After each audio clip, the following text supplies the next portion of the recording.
Console launches are such a beautiful time. Everyone is so giddy to experience the next generation of gaming, which is really just the last generation of gaming. You wait for an hour in the Best Buy line, finally get your console, get home, and it's time. This is exactly what I wanted! The Nintendo Switch 2 is officially 1 week old, so you know what that means. Time to complain. In all seriousness though, I'm loving the Switch 2 so far, but I do have some criticisms about it. While the console itself is powerful and its new features are impressive, the launch lineup leaves something to be desired, and of course, the pricing and anti-consumer practices kind of left a bad taste in my mouth. Blech. Wait, no, that was just the cartridge. Can confirm, they still taste bad. Ugh, and even worse, it was a key card. While I didn't play every launch game, I am going to talk about the ones I did play and mention the big ones that I skipped out on. So, without further ado, let's discuss the Nintendo Switch 2 launch and my opinions on the console after owning it for 1 whole week.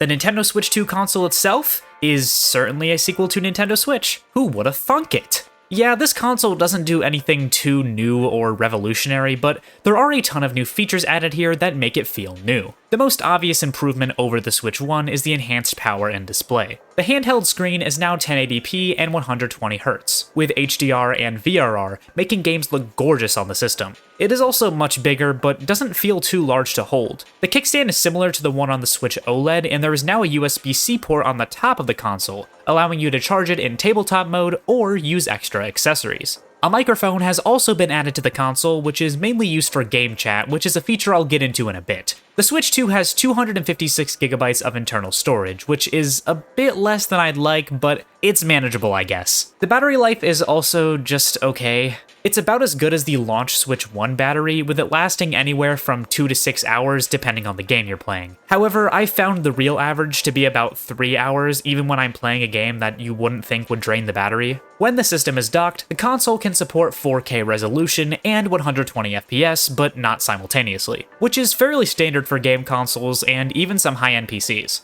There haven't been that many changes with the dock other than a LAN port now being the standard and a cooling fan built in to sustain the higher power that's needed here. All in all, the power of the Switch 2 is pretty impressive, especially for the price. Switch 2 pricing is a huge debate, but I think most people can agree that the console itself is fairly priced. Some of the specs here are even better than those of the Steam Deck OLED, which is priced $100 higher, so you're definitely getting what you pay for here. I've wanted a powerful Nintendo console for years, and while this still isn't as strong as the competition, I feel like it'll be enough to consistently get multi-platform third-party releases. Maybe? Please? The Joy-Con 2 controllers are where the more wacky improvements lie, however. They look a lot sleeker and nicer than the original Joy-Con, while also being much bigger. I personally didn't have a huge problem with the small size of the original Joy-Con, but I know many people out there did, so I'm glad to see the Joy-Con 2 have been made more comfortable. The SL and SR buttons are much larger and clickier, making it easier to play with one Joy-Con on its side. However, because the tablet is much bigger and heavier, the Joy-Con 2 have been made lighter overall. It's fine when playing in handheld mode, but when playing with the Joy-Con on their own, it's pretty noticeable. The Joy-Con 2 can also be used as mice, which is a great new feature that has basically no application yet. Civilization 7 is the only game that I could see getting any real use out of it, but I didn't pick that game up, so I don't know. Other than that, there are some minigames that use it in Welcome Tour, and it can be used in the menus, which is convenient when typing, I guess. Game series like Mario Maker, Splatoon, Pikmin, and more could really benefit from mouse controls, but we don't have any of that yet, so for now, mouse mode is kinda just there. I'm excited for how it will be used in the future, but right now, it's hardly a selling point when there isn't really anything to do with it. The Joy-Con 2 also connect to the console magnetically, which works surprisingly well. They snap on and off easily while also not moving around too much when attached. And the final addition to the new Joy-Con is the C button, which is what you use to start game chat on Nintendo Switch 2. This is the voice chat that people have been asking for from Nintendo for years, and basically no one was excited by it. I mean, to be fair, this should have been a feature on Switch 1 to begin with, but better late than never, I guess. And it works about as well as you'd expect. It isn't anything too crazy, but I have been using it quite a bit, and I've been enjoying it. It's all relatively easy and seamless to set up, but the microphone quality can be a bit at times. The mic supposedly was made to pick up voices that are far away from it, so that it can be used in TV mode, which it does, but the quality isn't great. and you can easily tell that whoever's speaking is far from the mic when you're using it. Nintendo also sold a special camera to use for game chat, but I didn't feel like spending $50 on that, so I didn't buy it. Luckily, USB webcams are supported, so I used this crappy webcam I had lying around. Overall, game chat is nice, but other apps like Discord are better and way more convenient, so I'll probably just keep using other methods to talk to my friends. However, I could see others getting a lot of use out of game chat, especially families who live far apart or kids who won't have Discord if their parents are smart. I also decided to pick up the Nintendo Switch 2 Pro controller, which I think is great. It's nothing revolutionary, but it's better than the Switch 1 Pro controller. It has the new GL and GR buttons, while also having a smoother texture and, of course, the C button. If you already have a Switch 1 Pro controller, it's hard to recommend this because that will still work on Switch 2, but it's still a great controller regardless. Definitely not worth the $85 though, Jesus. All in all, the Switch 2 console is pretty good. It doesn't have any huge revolutionary new features, but it does add some cool new stuff, and the improved power is great. I think it's well worth the price for the technology that's in this thing, but none of that matters if there aren't any great games to use it with. So let's get on to those. I picked up a fair few games at launch, but I certainly didn't buy everything. Of course, I got Mario Kart World, but I also picked up the Switch 2 Welcome Tour, Bravely Default Remastered, Puyo Puyo Tetris 2S, and Fast Fusion. And because I have the Switch Online expansion pack, I was able to download the GameCube Nintendo Classics app, as well as the Switch 2 editions of Breath of the Wild and Tears of the Kingdom. On top of that, many Switch 1 games received free updates to improve performance and graphics, as well as add some new features, such as Pokémon Scarlet and Violet, Super Mario 3D World, Zelda Echoes of Wisdom, and more. So needless to say, I had a ton to play on day one. First, let's talk about the big system seller for the Nintendo Switch 2, being Mario Kart World. Before I get to talking about the game though, I should probably address the $80 elephant in the room. Yeah, that is ridiculous. Luckily, there is a console bundle with the game available for only $50 more than the original console price. However, it does not include a physical copy, and buying the game on its own is still $80. Who would buy this? Oh. Call me an idiot all you want, but I decided to buy Mario Kart World physically instead of getting the bundle. This was mainly so that I could have a physical copy of the game, and because I thought it would increase my chances of getting a pre-order if I didn't get the bundle. That last part didn't really matter though, as it was relatively easy to get a Switch 2 even after the console officially launched. So do I regret spending $80 on this game? Honestly, no. Does this mean I think the game is worth $80? God, no! For this game to be worth $80, it had to be the biggest Mario Kart by a large margin, and have a feature where Rosalina can reach through the screen and start. Unfortunately, this game did not succeed in either of those categories, but I still think it's a great game. I don't think it's worth $80, but I definitely see myself getting $80 worth of time out of it. Because I know that I'm going to continue to play this game for years, just like I did with Mario Kart 8 Deluxe. Alright, let's talk about the actual game now. The main selling point of Mario Kart World is the new interconnected world. Each track is placed on a large open map that you can fully explore on your own, or race through in various modes. The classic Grand Prix mode is still here, but it has been changed significantly. After each race, you spend the beginning of the following race driving to the next course, and then you have one lap at that course. While I like the idea of driving to the next track, it takes up way too much of the race in the Grand Prix. I think they should have made it so you do at least 2 laps at the track once you get there, but 3 would have been ideal. I wouldn't mind having longer races and having to drive myself to the next track every time, but my issue is that you just don't get enough time at the track itself.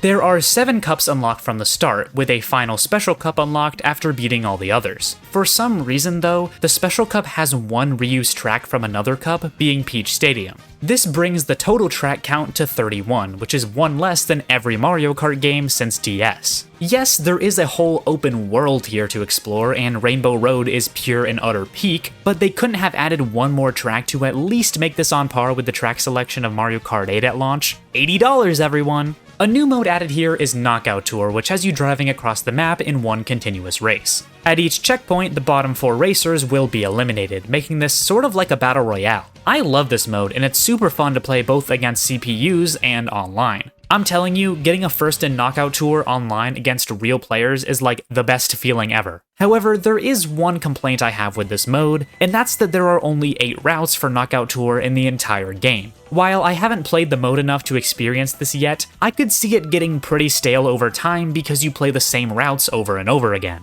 I wish there was an option to choose your path across the world when you do a Knockout Tour, or at the very least, Nintendo should have added more route options. $80, everyone! I still love this mode overall, though. Battle mode is back, and is actually good this time, unlike base Mario Kart 8. There's only 2 modes this time around, being the classic balloon battle and coin runners. $80, everyone! While part of me wishes we did have the rest of the modes from 8 Deluxe here, it kinda makes sense that they're not. Shine Thief and Renegade Roundup probably wouldn't work well with 24 players, and while Bob-omb Blast would have been cool to see, it's literally just balloon battle but with only bombs, so I can understand why Nintendo decided not to add it. I think keeping it simple with these 2 modes is fine, but I would have liked more. Instead of making new battle tracks, the developers decided to make the battle courses segments of the normal tracks, which I actually like. Most of these arenas work great for battle mode, and it brings back some of that connection with the tracks that I think was missing from the Grand Prix. And of course, I couldn't make this video and not mention the GOAT Big Donut. Genuinely just one of my favorite things in Mario Kart ever. I don't know why, but I have this huge hyperfixation on the battle mode track Big Donut from Mario Kart World. However, just like with everything else in this game, there is one thing that I don't like about battle mode, but it's kinda not the game's fault. I haven't played battle mode that much in this game, but I did play it for about an hour or 2 online, and there was not a single game that I had a match with 24 players. In fact, one of the games I played only had 9 people. Now, normally I wouldn't mind this too much, but the maps are designed to be played with 24 players, which makes them larger overall. So when you're playing with a fraction of that player count, it's not all that fun. This isn't a huge issue in coin runners, but in Balloon Battle, which is the mode I've encountered way more often, it can be downright unfun at times. I think battle mode in this game is serviceable, but I wish they did just a bit more with it by adding more modes and making the online experience better. And the big selling point for Mario Kart World that makes it an $80 game is the free roam, which is the thing I am the most mixed on. I think the idea of Mario Kart having one connected world that you can explore and go wherever you want in is awesome, but I don't think it was executed that well here. There isn't all that much to do in free roam, and the stuff that is here is pretty lackluster. Peach medallions are found in hard-to-reach places and usually require you to use the new movement tech to get to them. Question mark panels are found in the named locations and involve you scouring the area to find them. And finally, P-switches are found everywhere across the map and give you bite-sized challenge missions to do in the open world. The P-switches are my favorite part of free roam, and the most fun I've had in free roam has been riding around and collecting them. However, for some reason you can't find P-switches at all when playing free roam online, which is just baffling to me. This is genuinely the best part of the open world, so the fact that you can't even access it when playing online with friends is ridiculous. Finding these collectibles rewards you with stickers to put on your car, and that's it. No characters, no carts, no new modes, or anything else interesting, it's just stickers. There are also a ton of these collectibles scattered throughout the world, but it honestly just makes the open world feel bloated, especially since you can't track them. There's no story mode here, there aren't characters to talk to or side quests to complete, and there aren't any real rewards for doing anything here. It's like if you took Breath of the Wild and removed all of the shrines and towers, made it so you couldn't talk to any of the NPCs, and left only the Korok seeds and told the player to just find those for dozens of hours. The open world here is fine, and I'm glad that it gives me something else to do in the game, but I feel there was a lot of missed potential here, and the open world overall feels kinda pointless. In terms of other miscellaneous things I want to say about the game, the character roster is great, but also not. You have all the mainstay characters you'd expect, as well as characters like Pauline, King Boo, and Birdo that aren't always on the roster, but I love to see them. But by far, the coolest thing about this character roster is how many random other characters there are. A bunch of classic and iconic Mario enemies like Goomba, Nabbit, Cheep, and more are here for the first time. Additionally, there are a bunch of funny additions like the Cow, Sidestepper, Conkedore, and more. The roster is filled with so many silly additions that I love, but there are some racers that I feel are important to have that are missing. Where's PD Piranha? Where's Kamek, Funky Kong, Dry Bowser, the Koopalings, and the Mii Racer? Why is there no Diddy Kong? It's cool that all these random enemies are getting to race, but did it have to be at the expense of these other characters that I know people would rather see? Hopefully this game gets DLC that will add these characters, cause I miss PD, man. There's also a ton of alternate costumes you can unlock for the characters by finding different types of food around the world. This is really cool, but not every character gets costumes, and even then, some characters like Pauline and Donkey Kong only get one.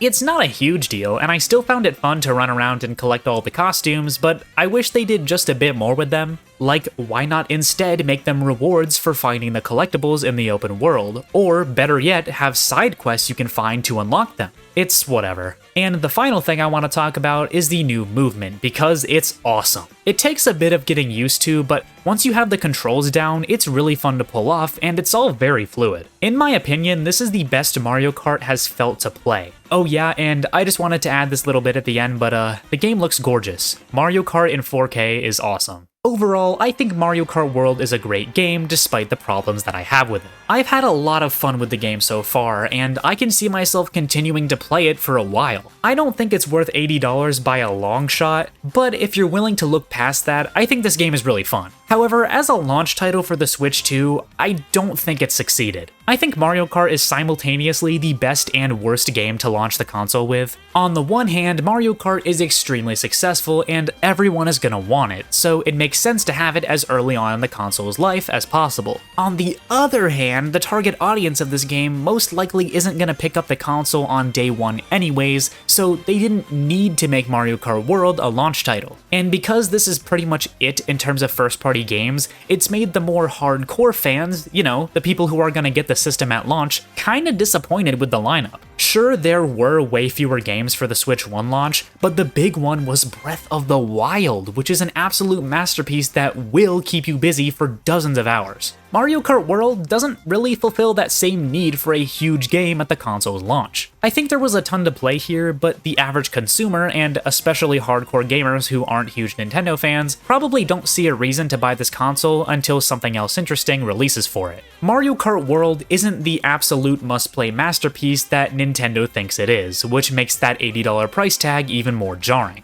I guess I'll see how my opinions change over time, but right now I still love this game despite it all because when it's fun, it's really fun.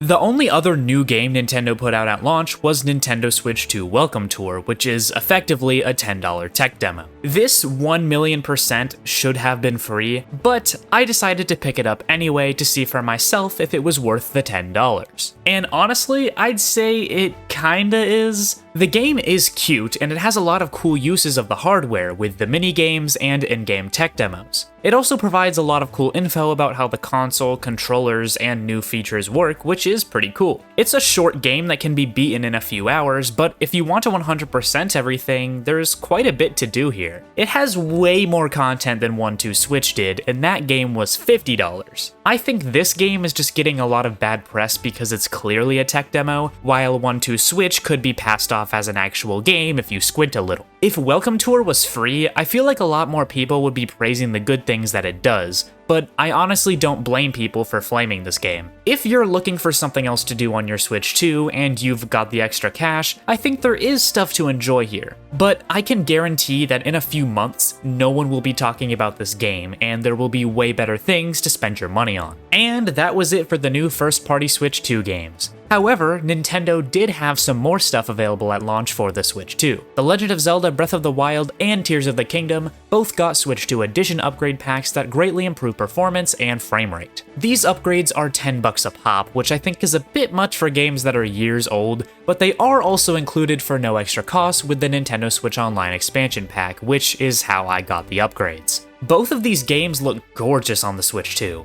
Breath of the Wild running at 4K 60 is an absolute dream, and it has been a joy to play again. There are new features added in the Switch 2 editions, but they're almost all accessed through the Nintendo Switch app, and I'll be honest, I just haven't tried it out yet. I don't understand why these Zelda Note features are locked to the app, but let's be honest, the main reason people are playing the Switch 2 editions anyways is for the enhanced graphics, which are amazing. Expansion Pass owners also get access to GameCube Nintendo Classics, which is awesome to see. Only 3 games are available at launch, but I think they're more than enough to keep people busy at least for a bit, especially with it being at the launch of the system. The Legend of Zelda: The Wind Waker is the main selling point here. The HD version has been in my backlog forever, but I decided to just play the original version on Nintendo Classics because I really just don't feel like plugging in my Wii U, okay? I've only played a little bit of the game so far, but it's been fun and I'm excited to play more. F-Zero GX is also here, and was a game I wasn't expecting to be a huge fan of because I'm not super into racing games other than Mario Kart, and I also heard the game was super hard. However, I was surprised by how much fun I had. Sure, the game took me a little bit to get used to, and it's super hectic and fast-paced, but once I got the hang of it, I had a lot of fun. I definitely want to play more of this game, and I think I'm finally starting to understand the F-Zero hype. And finally, the last game put on GameCube Classics at launch is Soul Calibur 2. Similarly to F-Zero, I wasn't expecting to be a huge fan of this one because I'm not a big fighting game fan outside of Smash Bros, but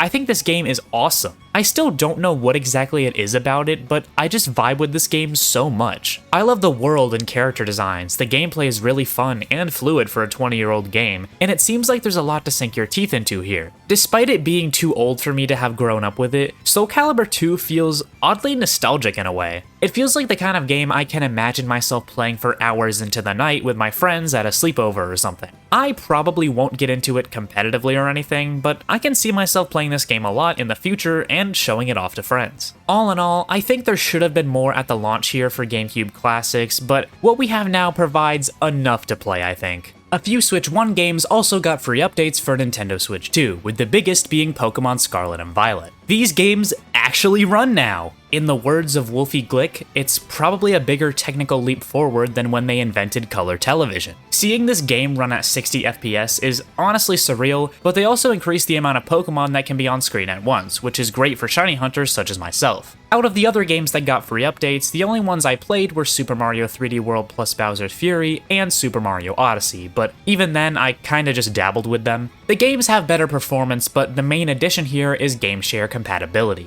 GameShare is a new feature on Switch 2 that is basically like download play from the DS, where you can share your game with a friend on another system who doesn't own it and play together. This is available both locally and online, and it works alright. Because the game is streaming from the console that owns the game to the consoles that don't own the game, there can be some input lag and connection issues that can harm the experience. Overall though, I think GameShare is great, and it's cool that old games are getting compatibility with it. Now for the third-party games I picked up. The first is Bravely Default Flying Fairy HD Remaster. I'm a fan of JRPGs, and I've been wanting to try out the series, so I decided to pick this one up. Unfortunately, this game is on a key card, meaning that you have to download the game to your system and then still have the game card in the system to play it. Who would buy this? Oh, I know a lot of people hate Game Geek cards and say they're worthless, but I don't know, I still think they're better than digital. I'd take a Game Key card over not having a physical edition at all. And I don't really blame the third-party companies for putting a game on a key card because Nintendo has only been providing 64GB options for regular game cards. Regardless, I'm still loving Bravely Default so far. It's about as standard JRPG as a JRPG can get, but the gameplay systems are great and the music is incredible. I'm not even kidding when I say the soundtrack might just be the best part of the game.